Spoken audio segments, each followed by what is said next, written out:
Assalamualaikum warahmatullahi wabarakatuh. Selamat pagi anak-anak. Gimana kabar kalian pada pagi hari ini? Semoga selalu dalam keadaan sehat ya. Nah, sebelum kita memulai pelajaran kita pada pagi hari ini, marilah kita berdoa menurut agama dan kepercayaan masing-masing. Berdoa mulai.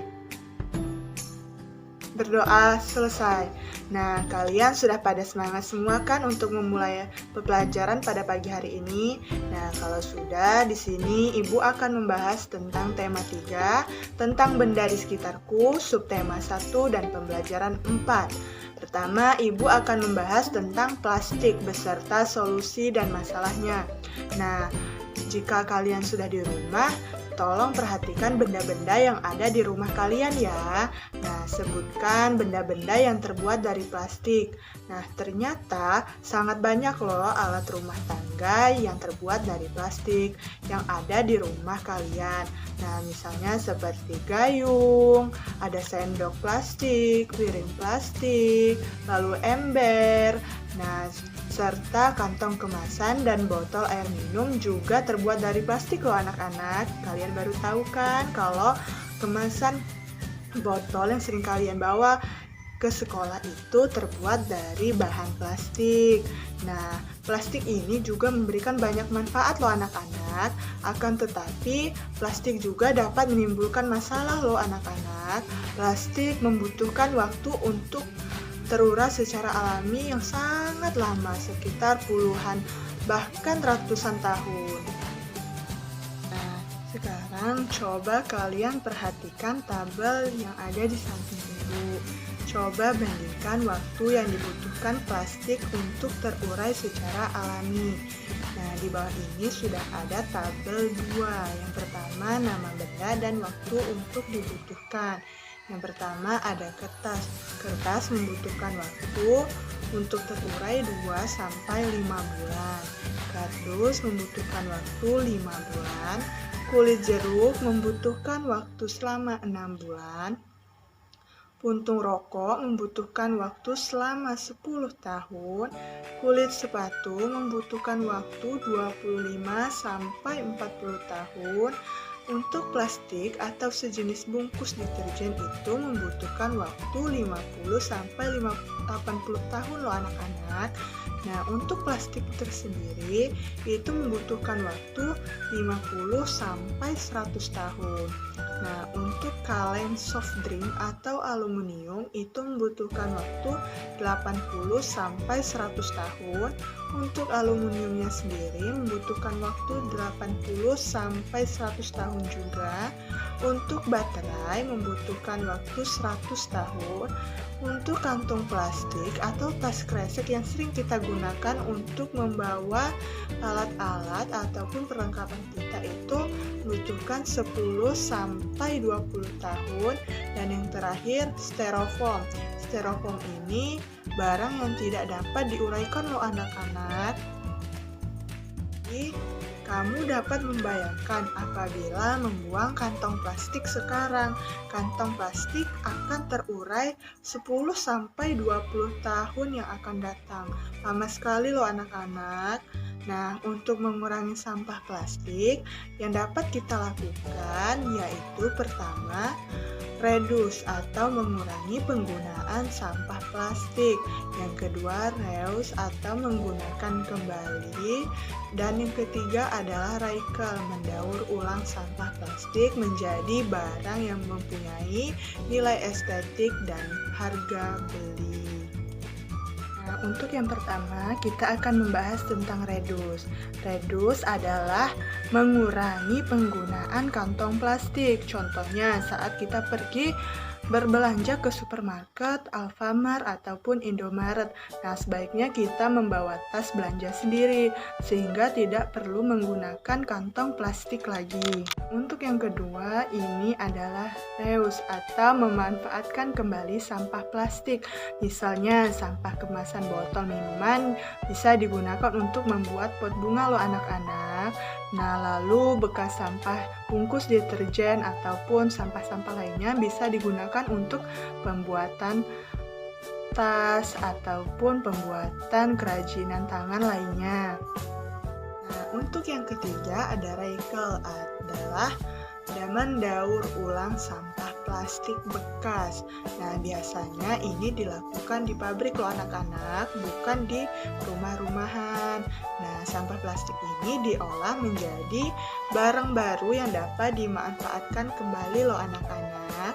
Nah, kita dapat membantu proses daur ulang tersebut dengan mengumpulkan dan mengelompokkan mana sampah plastik dan mana sampah organik. Nah, sampah plastik tidak dicampur dengan sampah lainnya ya anak-anak.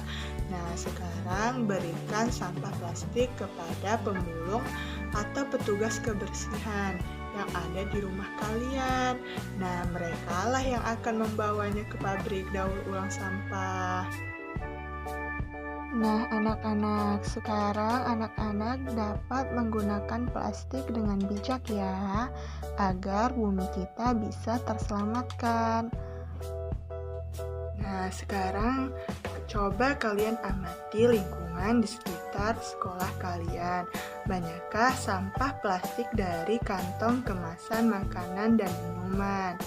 Nah, bermusyawarahlah dengan teman sekelas kalian dan bermusyawarah untuk mencari solusi bagaimana sih untuk mengurangi penggunaan sampah plastik di sekitar sekolah kalian. Musyawarah merupakan pembicaraan bersama untuk mencapai kesepakatan. Kesepakatan merupakan keputusan yang disetujui bersama. Mufakat jika semua menyepakati hal yang sama. Keputusan yang sudah diambil disepakati harus dilaksanakan oleh seluruh peserta musyawarah dengan tanggung jawab dan harus diterima dengan senang hati. Melaksanakan musyawarah sesuai dengan pelaksanaan Pancasila keempat atau kerakyatan yang dipimpin oleh hikmat kebijaksanaan dalam permusyawaratan perwakilan. Dan untuk musyawarah juga memiliki manfaat. Yang pertama, mempererat persaudaraan. Yang kedua, memecahkan masalah secara bersama. Yang ketiga, menghindari pertengkaran. Dan yang keempat, menumbuhkan kerjasama. Adapun sikap kita dalam musyawarah, yang pertama, mau menerima kekalahan. Kedua, menghargai suara terbanyak. Ketiga, menerima hasil musyawarah. Keempat, melaksanakan hasil keputusan bersama. Kelima, menghargai pendapat orang lain. Keenam, mampu mengandalkan diri. Ketujuh, sopan saat mengikuti musyawarah. Dan yang terakhir, tidak meninggalkan tempat sebelum rapat selesai. Nah, plastik tidak hanya digunakan untuk membuat perlengkapan dapur dan kantong kemasan loh anak-anak. Nah, plastik juga digunakan untuk membuat sebuah bola yang sering kalian mainkan di sekolah kalian. Misalnya untuk bola kaki, bola basket, untuk bola voli. Nah, ini Ibu berikan contoh seperti bola pingpong dan bola sepak. Nah, banyak permainan yang menggunakan bola. Contohnya antara lain bola tangan. Coba kalian amati gambar di samping tentang permainan bola tangan. Nah, sekarang ayo kita bermain bola tangan. Bacalah aturan permainannya ya anak-anak. Untuk peraturan pertama, permainan dimainkan di lapangan. Peraturan kedua, permainan dilakukan oleh dua kelompok ya anak-anak, seperti yang sudah kalian praktikkan biasanya di lapangan. Nah, untuk yang ketiga, setiap pemain harus memasukkan bola ke gawang lawan. Permainan ini sama saja dengan permainan sepak bola loh anak-anak. Nah, cuma bedanya di sini menggunakan tangan. Nah, untuk yang keempat, bola harus dioperkan pada teman satu tim.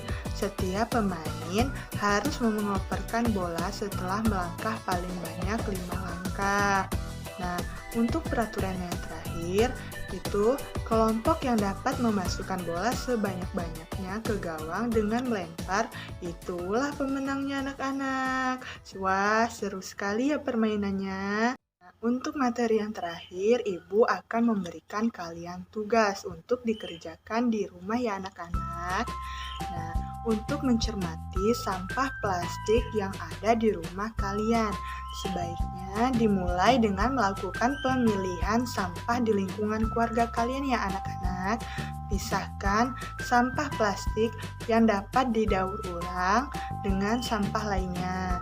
Nah, untuk itu kalian minta petunjuk dengan orang tua kalian ya anak-anak. Ibu tunggu besok ya hasilnya. Nah, sekian materi yang dapat Ibu sampaikan anak-anak. Apabila ada ucapan dan kata-kata Ibu yang kurang berkenan, Ibu mohon maaf. Semoga apa yang sudah Ibu sampaikan dan sudah kita pelajari pada pagi hari ini dapat memberikan banyak manfaat untuk kita semua ya anak-anak. Ibu akhiri, wassalamualaikum warahmatullahi wabarakatuh.